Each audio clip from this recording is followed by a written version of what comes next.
Bismillahirrahmanirrahim. Assalamu alaikum. This is Mohammad Akil. Welcome to my channel Accent Lectures. Students class 9th की lecture series जारी है और chapter 3 का हम आगाज कर चुके हैं।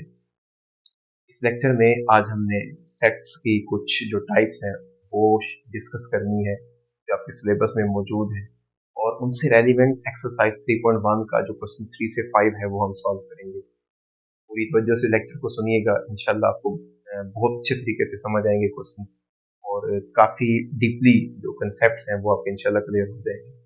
और इसके अलावा आपसे रिक्वेस्ट है कि अभी तक अगर आपने चैनल को सब्सक्राइब नहीं किया वो कर लीजिए और दोस्तों में शेयर कीजिए ताकि ज़्यादा से ज़्यादा स्टूडेंट्स का जो वो इसमें फायदा हो सके। तो देखिए स्टूडेंट्स, टॉपिक है हमारा टाइप्स ऑफ सेट। जो आपके सिलेबस में है वैसे इसकी ज़्यादा टाइप्स हैं, लेकिन जो आपके सिलेबस में है वही सिर्फ मैं यहाँ पर डिस्कस करूँगा।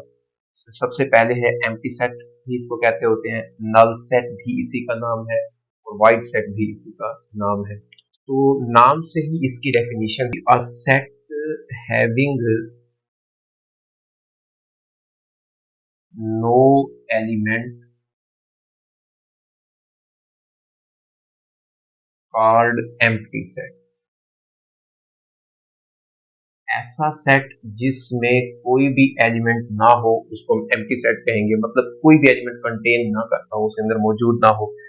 लेट्स सपोज हमारे पास कोई सेट है, इसके अंदर कोई भी एलिमेंट नहीं है, इसको हम नल सेट या एम्प्टी सेट या वाइड सेट कहते होते हैं। और इसका जो दूसरा वे है लिखने का, इसको हम फाइव भी कहते होते हैं, यानी कि इसको एम्प्टी सेट को ऐसे भी रिप्रेजेंट करते हैं और इसको बोलते क्या है, फाइव, EHI, फाइव बोलते हैं। यानी कि फाइव का मतलब भी यही होता है कि ये नल सेट है। हाँ, एक और बात याद रखिएगा कि ऐसा कभी भी नहीं होगा कि आप नल सेट को, एम्प्टी सेट को ना इस तरह डिनोट करें, ये एम्प्टी सेट नहीं है। इस सेट को हम कहते होते हैं सिंगलटन सेट। सिंगलटन सेट ऐसा होता है जिसके अंदर एक एलिमेंट मौजूद हो। मतलब अगर आपने फाइव लगा के साइड पे करली ब्रैकेट, जो सेट को रिप्रेजेंट करने वाली ब्रैकेट है, वो लगा दी, इसका मतलब है कि ये एक सेट है जिसके अंदर एलिमेंट फाइव है, ना कि एम्प्टी सेट है। यहाँ पर अक्सर स्टूडेंट मिस्टेक करते हैं, वो इसको कंसिडर कर जाते हैं कि एम्प्टी सेट है। ऐसा बिल्कुल नहीं है। एम्प्टी सेट को लिखेंगे या तो फाइव के साथ या उसकी ब्रैकेट लगा देंगे और अंदर उसके कोई भी एलिमेंट जो वो नहीं लिखेंगे, तब भी ये एम्प्टी सेट ही होगा। इसके बाद है इक्वल सेट्स। क्या होते हैं देखिए, इक्वल सेट्स हैं यहाँ पर ना, दो सेट्स को आपस में हम कंपेयर करेंगे। यानी कि मैं कहता हूँ कि टू सेट्स, लेट्स सपोज उनमें मैं एक को ए कंसिडर कर लेता हूँ और दूसरे को बी कंसिडर कर लेता हूँ। Two sets A and B are set to be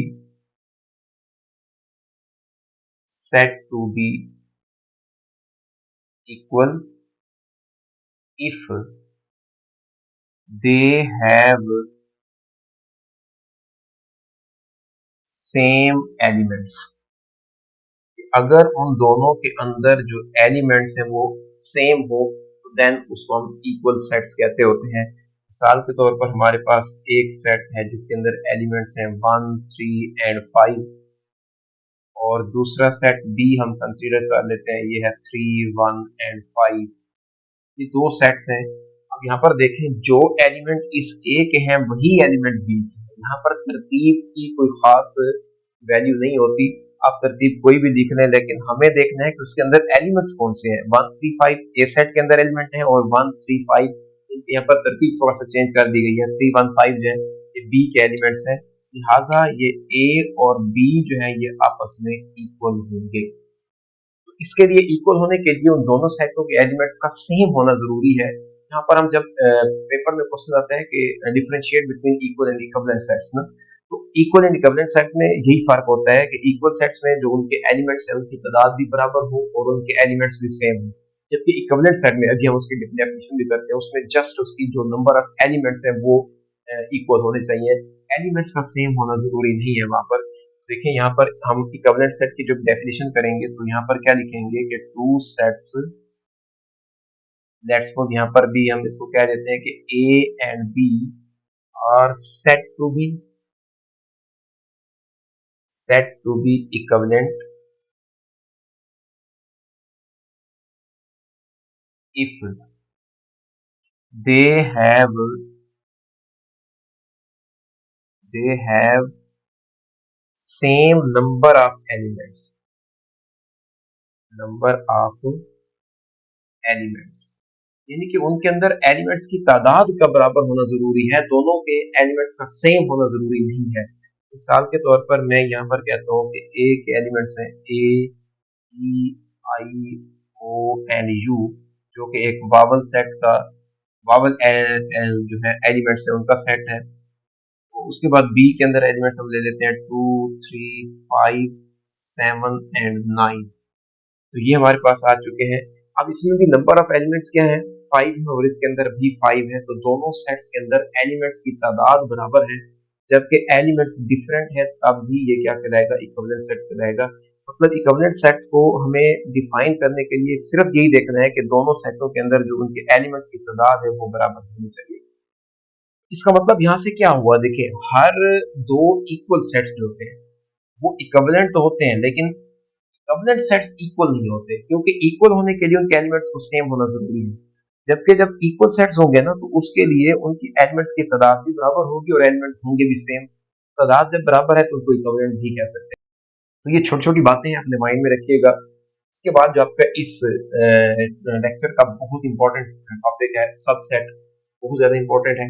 definition के लिहाज से भी, क्वेश्चन के लिहाज से भी, एमसीक्यूज कुछ भी यहाँ से जो है वो पूछा जा सकता है, और इसकी आगे जो है ना हमारा बहुत ज्यादा इसमें इस चैप्टर के अंदर यूज होगा। इसकी डेफिनेशन होगी कि if every element of set A are present in set B, then A is called subset of D। बड़ी सिंपल सी डेफिनेशन है कि अगर एक सेट ए है, कोई भी सेट है, उसके तमाम एलिमेंट्स किसी दूसरे सेट बी के अंदर मौजूद है, तो देन हम ये कहेंगे कि ए जो है वो बी का सबसेट है। और इसको हम सिंबॉलिकली जो है, सिंबॉलिकली ऐसे रिप्रेजेंट करेंगे, A is a subset of B, ये उसका सिंबल है। तो इसका मतलब है कि ए के तमाम एलिमेंट्स है वो बी के अंदर मौजूद हैं। मिसाल के तौर पर हम कहते हैं कि ए के अंदर एलिमेंट्स हैं 1, 2 एंड 3, और बी के अंदर जो एलिमेंट्स हैं ये हैं 0, 1, 2, 3 एंड 4 कह लें। तो देखें ए के जितने भी एलिमेंट्स हैं वो बी के अंदर मौजूद हैं, बी का हिस्सा है। हम कहेंगे कि ए जो है ये बी का सबसेट है। जब भी एक सेट के तमाम एलिमेंट्स दूसरे सेट के अंदर मौजूद होंगे तो वो सेट दूसरे का सबसेट कहलाएगा। सिमिलरली एक और मैं एग्जांपल ले लेता हूँ। मिसाल के तौर पर हमारे पास है कि मैं वावल्स का सेट ले लेता हूँ ए, ई, आई, ओ एंड यू, और दूसरा सेट हम ले लेते हैं यहाँ पर डी, जो कि इंग्लिश अल्फाबेट्स का है, इनके ए, बी, सी अप टू सी, तमाम के तमाम अल्फाबेट्स इसके अंदर कंटेन करते हैं। तो अब देखिए सी सारा सेट डी के अंदर मौजूद है, तो सी जो है वो डी का सबसेट कहलाएगा। यहाँ पर एक बात को अपने माइंड में रखिएगा कि जब भी मैं ये कहूंगा ना कि एक सेट दूसरे का सबसेट है, इसका मतलब है कि उसके तमाम एलिमेंट्स दूसरे के अंदर मौजूद है। जैसे ए बी का सबसेट है, इसका मतलब है ए के तमाम एलिमेंट्स बी में मौजूद है। सी डी का सबसेट है, इसका मतलब है सी के तमाम एलिमेंट्स जो डी के अंदर मौजूद है, सी तभी उसको हम सबसेट कहेंगे। एक बड़ी इंपॉर्टेंट बात है यहाँ पर अपने माइंड में रखिएगा। हम कहते हैं कि if A is a subset of B, अगर एक सेट दूसरे का सबसेट हो, देन जो दूसरा सेट होगा ना, यानी कि बी जो होगा, is superset of superset of A, यानी कि जैसे ए के तमाम एलिमेंट्स बी के अंदर मौजूद हैं, ए बी का सबसेट है, बी ए का क्या कहलाएगा, सुपर सेट कहलाएगा। इसी तरह सी अगर डी का सबसेट है तो डी सी का सुपर सेट कहलाएगा। यानी कि अगर एक सेट दूसरे का सबसेट होगा, वो जो दूसरे वाला होगा वो पहले का सुपर सेट कहलाएगा। तो ये हमारे पास है सबसेट। एक दो और पॉइंट भी यहाँ पर अपने माइंड में रखिएगा। यहाँ पर हम लिखते हैं कि empty set is a subset of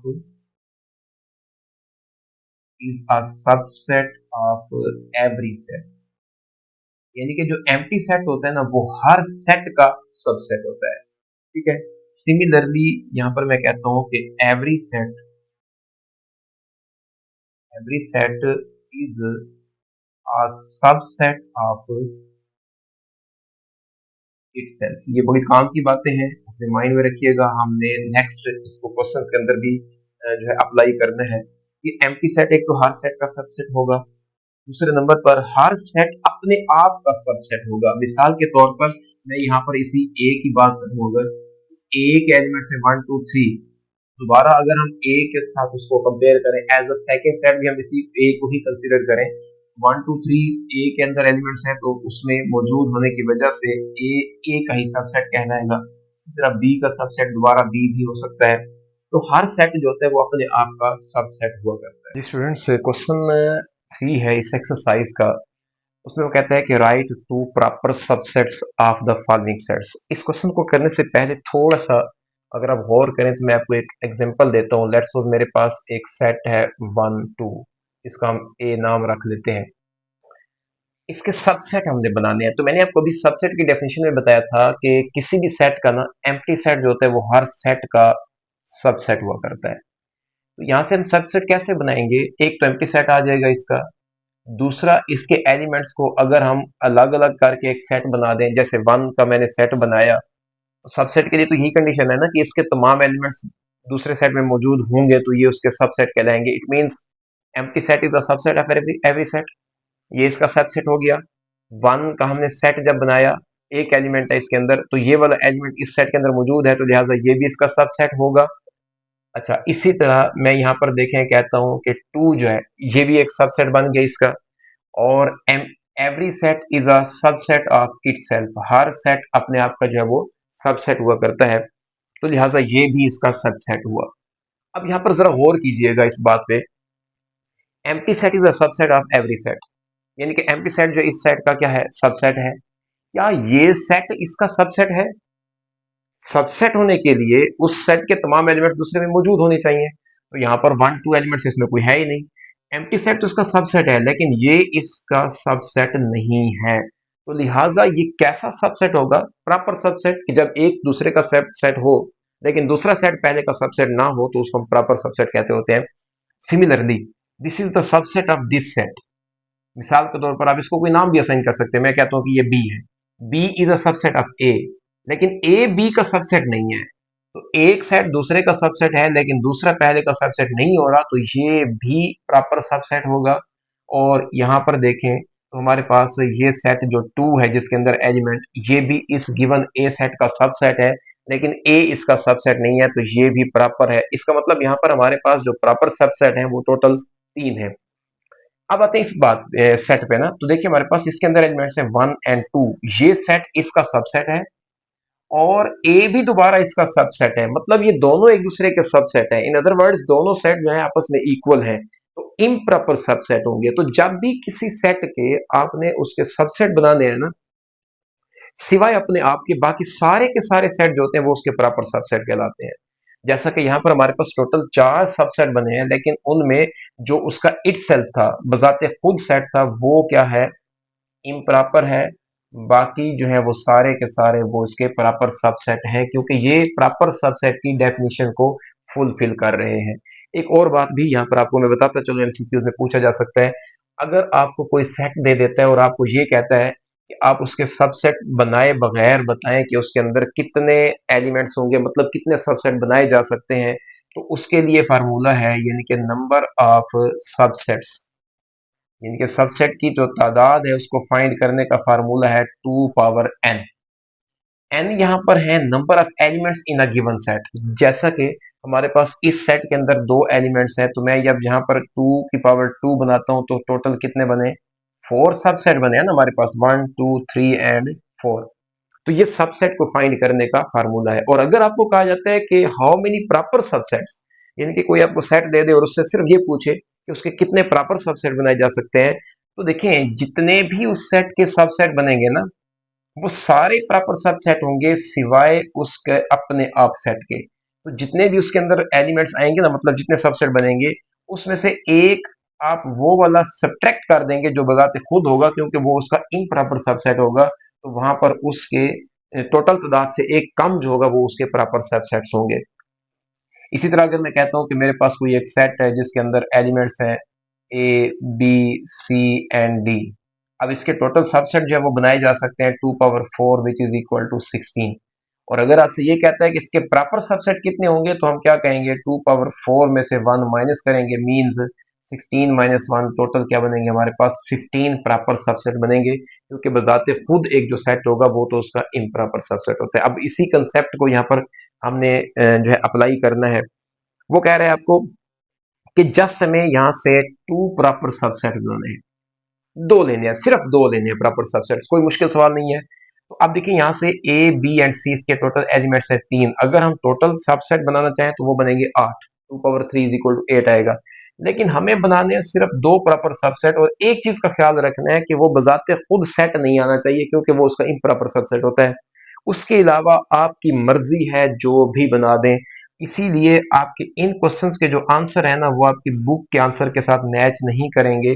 let's suppose मैं यहाँ पर एक उसका सेट बना रहा हूँ ए वाला, दूसरा बना रहा हूँ बी एंड सी, उसके अंदर एलिमेंट्स हैं, तो ये देखें ए इसका सबसेट हो गया, ये वाला भी इसका सबसेट हो गया, लेकिन ये इनके सबसेट नहीं है, लिहाजा इनको हम प्रॉपर सबसेट कहेंगे। तो जस्ट 2 सेट बना दें जिसके एलिमेंट्स आपने वही लेने हैं जो गिवन सेट में थे, लेकिन सारे का सारा वही सेट नहीं आएगा, बताते खुद नहीं आएगा, उसके अलावा आप कोई भी बना सकते हैं।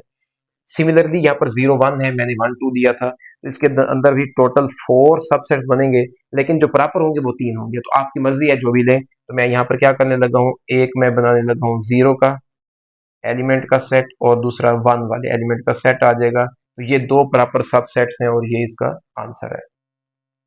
थर्ड पार्ट में देखिए नेचुरल नंबर का सेट है, और नेचुरल नंबर आपको पता है कि इनफाइनाइट एलिमेंट्स होते हैं। बजाय अब उस पूरे का पूरा सेट लेने के, यानी कि दोबारा हम एन नहीं ले सकते क्योंकि वो इसका इम्प्रॉपर सबसेट होगा। आप एन के अलावा कोई भी सेट बना सकते हैं ना यहाँ पर। तो पहला सबसेट लेट्स सपोज मैं बना देता हूँ 1 2 एंड 3। देखिए 1 2 3 हमने एन से ही लिए है ना, और दूसरा सबसेट बना लेते हैं हम 2 5 एंड 7, ये भी हमने कोई से उसके अंदर एलिमेंट्स जो है वो पिक करके बना लिए, इनके ये दोनों तो इसके सबसेट हैं, लेकिन ये इसका सबसेट नहीं है, लिहाजा ये दोनों इसके प्रॉपर सबसेट कहलाते हैं। आई होप कि आपको ये बातें समझ आ रही होंगी। तो सिमिलरली जी है, और जी के अंदर एलिमेंट्स आपको पता है जीरो भी होता है, पॉजिटिव वाले नंबर भी होते हैं और नेगेटिव नंबर भी होते हैं। तो पॉजिटिव नेगेटिव आपके पास इनफाइनाइट नंबर है, लेकिन हमें जस्ट 2 सेट चाहिए। तो यहाँ से आप बाउंड नहीं है, मैं यहाँ पर +-1 +-2 +-3 का एक सेट बना लेता हूँ, और दूसरा सेट जो है आप बना लें इसमें +-5 +-10 +-15, ये 2 सेट बन गए। तो ये दोनों इसके प्रॉपर सबसेट कहलाते हैं। मैं बार बार अर्ज कर रहा हूँ कि आप बाउंड नहीं है, कोई भी 2 सेट बनाए, एक चीज का ख्याल रखना है कि वो सेट अपना आप को सारा नहीं आना चाहिए, क्योंकि वो उसका इम्प्रॉपर सबसेट होगा। क्यू है हमारे पास, रैशनल नंबर्स हैं, और रैशनल नंबर के आप कोई भी सेट बना सकते हैं, इवन कि आप यहाँ पर जस्ट 1 2 3 भी लिख देना तो ये भी इसका प्रॉपर सबसेट होगा, क्योंकि 1 2 3 रैशनल नंबर्स हैं। इसी तरह आप कोई भी एलिमेंट्स जो है वो पिक कर सकते हैं। सिमिलरली आर का भी ऐसा ही होगा, आप कोई भी एलिमेंट्स ले लें, 2/3 है, 5/7 है, 3/2 है, -1 है, ये सेट है। 1 2 5 -7 है, ये आपके पास 2 सेट जो हैं ये इसके प्रॉपर सबसेट्स कहलाते हैं। 7 and last part of this question, वो कहते हैं कि x such that x belongs to q, यानी कि रैशनल नंबर्स हैं, और x 0 से ग्रेटर हो, इक्वल का साइन नहीं है, मतलब 0 इसके अंदर शामिल नहीं है, तो एलिमेंट कौन सा आएगा इसके बाद, 1 आएगा और 2 आएगा, लेकिन रैशनल नंबर है। एक बात का ख्याल रखिएगा, याद रखिएगा कि जब रैशनल नंबर की बात करता है ना तो 0 के बाद 1 नहीं है डायरेक्ट, यानी कि जहां से वो कहते हैं ना 0 से ग्रेटर हो, इसका मतलब ये नहीं है कि 0 के बाद डायरेक्ट 1 आ जाएगा। 0 और 1 के दरमियान इनफाइनाइट रैशनल नंबर्स मौजूद हैं, जी हाँ, इनफाइनाइट, कोई एक दो नंबर नहीं, इनफाइनाइट नंबर्स मौजूद हैं। तो हम यहाँ पर सिर्फ आपको आसानी के लिए मैं यहाँ पर जो एलिमेंट्स एक्यूरेट मतलब डिजिट्स हैं वो कौन कौन से आ रहे हैं, 1 एंड 2 आ रहे हैं, क्योंकि 2 भी इसमें इंक्लूड होगा, साथ इक्वल का साइन है। तो यहाँ से जब आप इसका सेट बनाएंगे तो आई होप ये वही है जो मैंने आपको फर्स्ट ऑफ ऑल एग्जांपल के तौर पर यहाँ पर पिक करके दिया था। आप क्या लेंगे, 1 का एक सेट बना लें और दूसरा 2 के एलिमेंट्स के साथ आप इसका सेट बना लें। तो ये है हमारे पास कि किसी भी सेट के प्रॉपर सबसेट जो वो कैसे बनाए जाते हैं और होते क्या है प्रॉपर सबसेट। जी स्टूडेंट्स, इसके इस लेक्चर के हमारे लास्ट क्वेश्चन है, क्वेश्चन नंबर 4 एंड 5।